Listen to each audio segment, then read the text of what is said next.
Hello po. So, ito another property na kabubukas lamang po ngayon, Villa Florina ng Ramalan po. So ito po ay tabi ng kalsada mismo, National Highway ng Tayabas, Quezon. So katabi po ito ng gas station na PTT, kaya madali pong makita at matagpuan itong property na ito.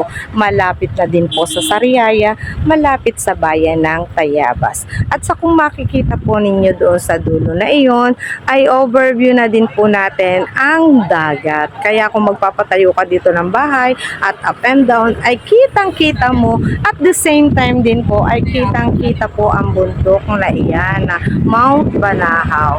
So napakaganda po dito at napakahangin po dito sa area na ito. So kanina may mga video ako, kaya lang napakakalat kasi ang daming tao kanina kasi launching po ngayon ng Villa Florina. Kaya ito po guys, so grab the opportunity na po itong pagkakataon na ito kasi minsan lang tayo makatagpo ng ganito kagandang location.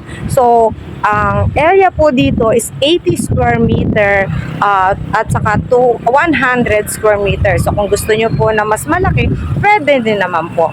So ang kagandahan dito, reservations of 15,000 po dito, mga kaingay, mga guys, mga kapatid.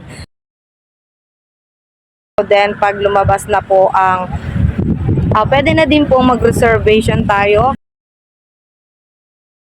Then pwede na din po tayong mag-down payment, na ang down payment po natin ay pwede bayadan ng up to 6 months po. Ayan, so ang ganda-ganda guys. So avail na kayo dito. So kung inaalala ninyo, kung mga nasa lugar kayo na malapit okay, mga binabaha, so dito na kayo, punta na kayo sa probinsya ng Quezon at talagang dito ninyo mararamdaman ang peace of mind at ang ganda ng nature, so yung mga fresh air, so dito ninyo makikita, dito ninyo mararamdaman.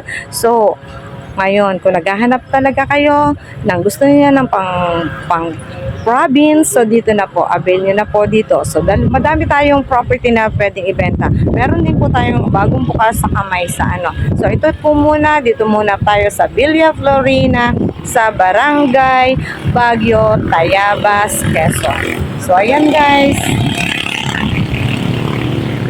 Thank you so much. Direct message na lamang po kayo sa akin. Kasi minsan ang tawag hindi ko kaagad na nare-receive, or nare-receive ko man hindi ko kaagad na o-open dahil ako po ay nagtuturo, hindi ako masyadong mahawak ng cellphone. At kaya mas maganda ay message nyo po kaagad ako. Message nyo na lang po, then saka po tayo mag-usap kung sakali gusto nyo po akong makausap ng personal po. Thank you so much po. God bless po.